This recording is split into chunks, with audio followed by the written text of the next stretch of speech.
Last Thanksgiving was kind of a bummer for most of us, honestly. There was no vaccine yet, so no big family gatherings, no travel. Well, this year, your family may be planning to go all out and enjoy a more traditional meal. We're here to help with that right now with the food and dining editor for the Daily Memphian, Jennifer Biggs. She's joining us from her kitchen in East Memphis now. Jennifer, you had a great column this week sharing your own Thanksgiving stories with your family, but I want you to talk about one technique in particular that could save chefs some time in the kitchen. And then I also saw some pictures of asparagus wrapped in bacon and some tempting dressing we're going to show viewers as well. Go ahead. That's green beans wrapped in bacon, by the way. That might look like asparagus, but it's green beans. Recipe next week for that. The turkey, we did this out of necessity in 2019 in my daughter's little kitchen in Austin. You can't, if you cook a turkey, you're going to top an oven for hours. So I read about a technique where you break it down ahead of time, dry brine it overnight, and then cook it. The turkey was great, but Richard, the best thing about it was the gravy, because you take the turkey carcass, you bake it, and then you make stock, and then you make gravy from it also. I can't imagine that you can make a better turkey. And so unless for some reason on your Thanksgiving table, you really just have to have that big pretty bird sitting there, I recommend this technique for anyone, and you can find it. There's a link to it and a video, not of me doing it, but of somebody else who shows you how to do it. It's so simple, and it takes an hour to cook a turkey. You start the night before. It's just really the way to go. Yeah, that's absolutely sounds awesome, and a time saver to beat can't beat that. You also wrote about tamales, which is also appropriate this time of year, and the place you think makes the best tamales in town.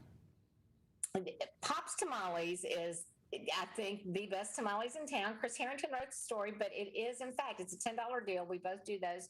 And he said, have we been to Pop's Tamales? And I thought, wow, I can't believe it's been so long since, since I've been there. Maybe he was closed down for a while in early COVID. I don't know. They're spicy. They're wet. They're kind of a Memphis style tamale, which is a little bit different from Delta style. They're wrapped in paper. They're not wrapped in corn husk, but they're meaty and spicy like a Delta style, instead of having a lot of masa around them like you might find in a Mexican restaurant or some other kind of Hispanic restaurant. Tamales are just, I think they're delicious anyway. I love them.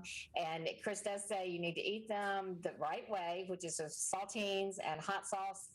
At Pop's, though, you have to take cash, and you can't eat there. You have to get them to go. It's takeout only. Okay, we're running out of time, but I want you to talk about barbecue because it's always seasonal around here. And I was interested in your story about a new barbecue superstore opening in South Haven. Tell us more about that. Melissa Cookston, who is always doing something, is now opening a barbecue superstore, a big place, 12,000 square feet. And in addition to having all of the barbecue things, the outdoor stuff, and inside kitchen gear, she's going to have cooking classes. And I know people have really been longing for those because I get emails from people all the time asking about it. She'll start the cooking classes as soon as the store is open, and then in January she'll really add to them when she gets Savannahhood and is able to do cooking with heat inside too. Very good. I can't believe in a city like Memphis it took this long to get a barbecue superstore, but I'm glad we're getting one now. Well, to read more about Jennifer's tips on cooking your Thanksgiving meal, where you can find Pop's Tamales and our area's first barbecue superstore, head on over to thedailymemphian.com. That's thedailymemphian.com. Jennifer Biggs is the food and dining editor over there. And as always, I appreciate you coming on, and we'll see you next time.